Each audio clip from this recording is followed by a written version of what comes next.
Welcome to my vlog. Yun, for today's video, bali dayong unit ulit. Actually, medyo matagal na to dito sa atin. Medyo natagalan dahil hindi ko alam kung anong gagawin ko. Kasi nung dinala to dito sa akin ni sir, sabi, i-recondition natin. Kaso gumagana naman. Ayun, una sa lahat, magpapasalamat muna tayo. And then, magsa-shoutout tayo. Maraming salamat dito sir sa pagdadala mo ng unit mo rito sa akin, and then pagkakatiwala mo ng unit. Shoutout sa inyo. Pinapa-recondition sa atin ni sir to kasi minsan daw parang nawawala-wala yung tunog, and then parang pangit na yung tunog. And tunisting ko, okay naman, maganda naman yung tunog niya, and may audio naman. Although pina-repair na ni sir to parang hindi yata nagagandaan si sir ng unang gumawa. Kasi tingnan nyo, okay naman kasi 100 volts na 1000 naman ito. Original to na capacitor ang nilagay. Kaso lang medyo awkward, medyo malaki siya. Ayan, tapos mga pinalitan daw ng output. Binto ko muna yung istorya. Binto muna natin. Ayan Ayan, yung relingan niya wala nang takip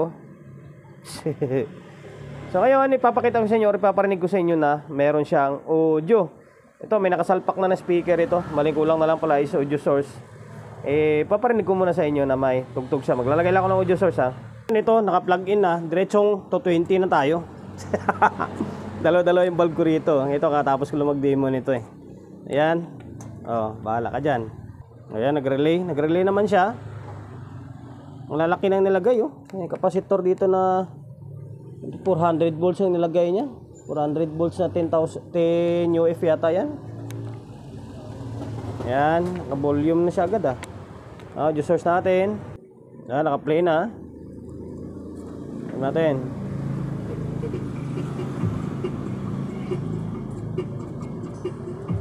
Naka-pull na pala. Meron naman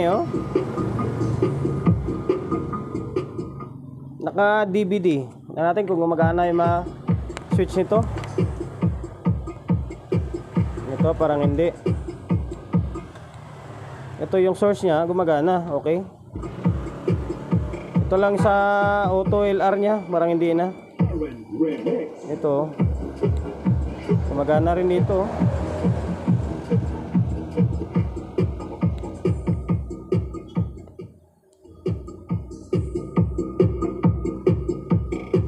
Gumagana naman. Ang gagawin na lang natin siguro dito, madismaya si sir sa atin, sabihin hindi natin ginawa. Dito sa amplifier niya okay pa naman Bali ang gagawin na lang natin, palitan na lang natin yung control nito, katulad sa mga ginagawa natin sa mga ibang unit na 737. Kaya minsan pangit yung tunog or umiiba yung tunog dahil yung mga control. Bali palitan na lang natin to lahat. Yung master volume okay pa naman Bali ito lang, ito basta palitan na natin lahat to para wala na masabi si bossing. Ayun, bago natin simulan to siyempre, promotion muna tayo. Sa mga hindi pa nakapag-follow, paki-follow, and din siyempre paki-share ng mga walang kwentang video natin sa my Facebook, YouTube channel. Sa mga hindi pa nakapag-subscribe, paki-subscribe, like, share, and din siyempre paki-hit ng bell button sa gilid para updated ka sa mga susunod na video na i-upload ko. Bali, babaklasin ko lang muna itong front panel niya. Ayan, tapos palitan na natin yung control. Ayun, stay tuned lang kayo. So ngayon guys, bali voice over muna tayo kasi nakalimutan ko i-on yung mic natin. Ayun, bali tinanggal ko na yung pinaka front panel. Yan yung pinaka front panel niya, yung parang silver gray yung dating. Tapos ito naman yung panel ng holder ng mga control. Yan, ang problema dyan is maiksi yung mga control niyan, yung shafting or yung pinaka shafting, mas maiksi siya. Mas maiksi pa sa maiksi ko na mga control na meron ako. Kaya kailangan talaga mag-grinder dyan. Yan yung dinimo ko na sa video ko sa reels na maraming umangal na masisira daw yung grinder kapag gamitan mo ng 110 na transformer. Lagi ko ginagamit yan dyan pamputol ko siya dyan Hindi naman nasisira yung grinder Okay yun, kahit 110 pwede yan, obra yan. So ngayon papalitan yan, halos lahat yan. Palitan natin mula sa may tone control sa may mic section, and then yung pinaka bass treble niya, tapos balance. Bali, hindi lang natin papalitan dyan is yung pinaka master volume ng input, and then sa mic section kasi yung demotor wala tayong pamalit dyan. Okay pa naman yung mga control na yan eh. Yan lang sa may eco, papalitan natin yan. Music assistant, papalitan yan. Ganun din, same din sa may eco nya. Yan, papalitan lahat yan kasi medyo luma na siya, kitang-kita naman. Yan need na siguro palitan para mamalik yung dati niyang tunog kasi yan ang isa sa nireklamo ni sir eh. Parang hindi na yung quality yung dating ng tunog niya.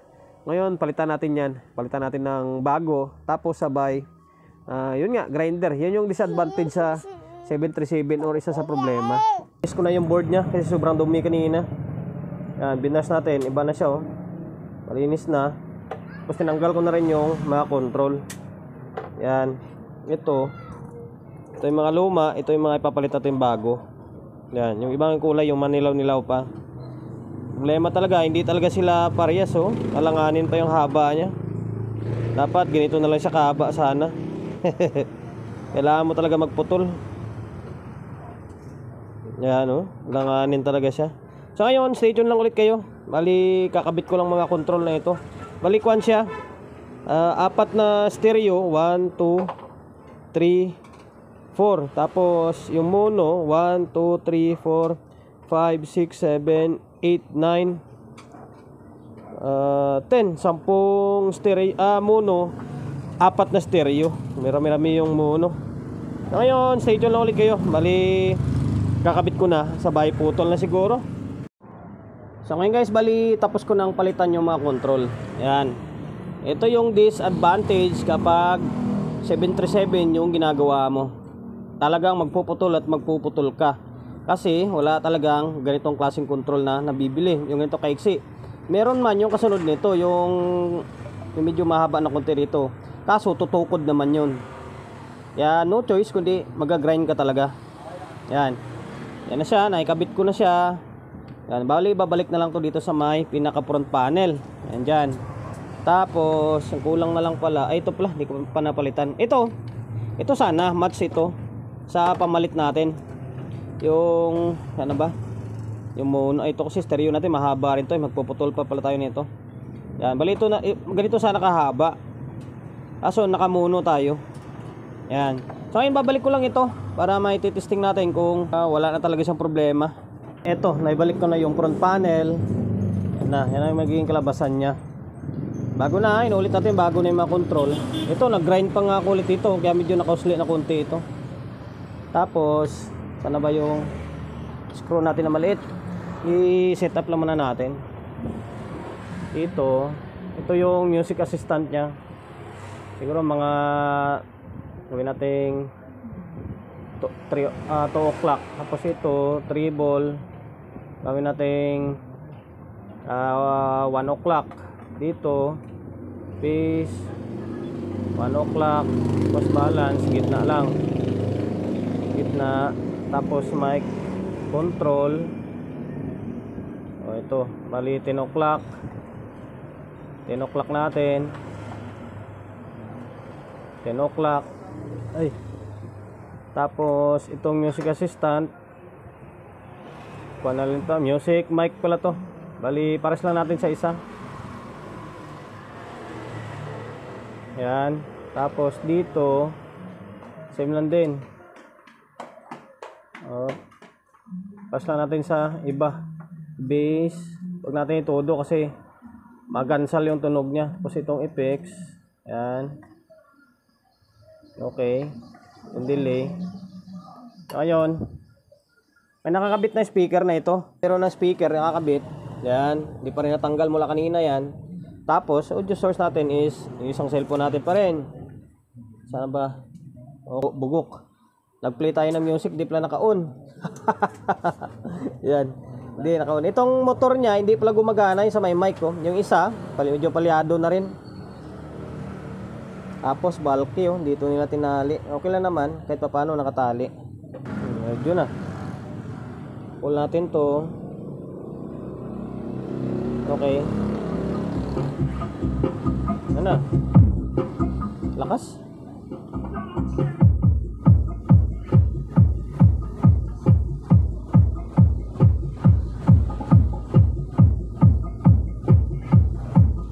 Ang lakas.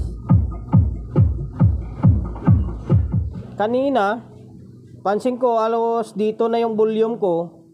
Sinlakas na ngayon sa dito. Ngayon malakas na 11 o'clock, malakas na oh.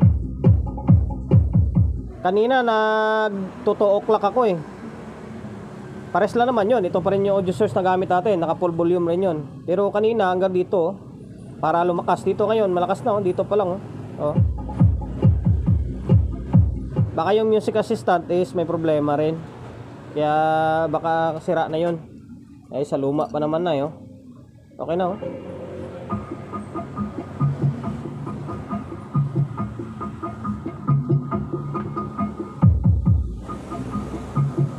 Tapos yung mic, subukan natin. Yung may wagang mic natin. To, bago na rin to, pati yung kasi parang Michael kasama ko, tsaka yung alalin ni Panday, yung anak ko. Sinipag na naman, Sabado ngayon eh. Sound. Wala dito. Sound. Check mic. Testing sound. Okay.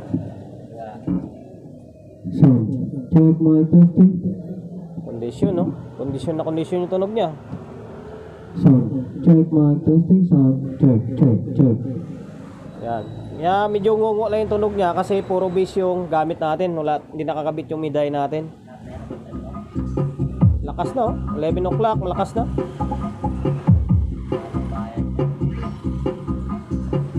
Mas maganda pa nga ito, tanggalin na lang yung motor nito eh. Minsan nagluluko yung motor niyan.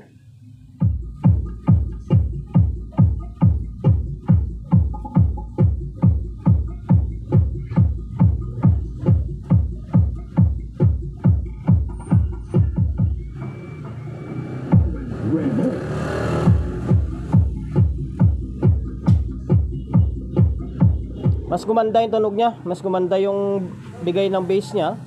Parang mas luminis yung tunog. Yan lang siguro, mga control may problema na rin. Ay lang, hanggang dito na lang. Sir from Bulacan. Bali, okay na tong AB737 mo. Bago na lahat to, condition na yung mga control. Kasi bago na lahat. 1, 2, 3, 4, 5, 6, 7, 8, 9, 10, 11 12, 13, 14 14 control. Yan ang problema sa Sakura talaga. Sa Sakura ang dami nilang mga control. Yan, 14 piraso pinalitan natin. Ulitin ko, maraming salamat sir sa pagkakatiwalaan mo ng unit mo rito sa akin.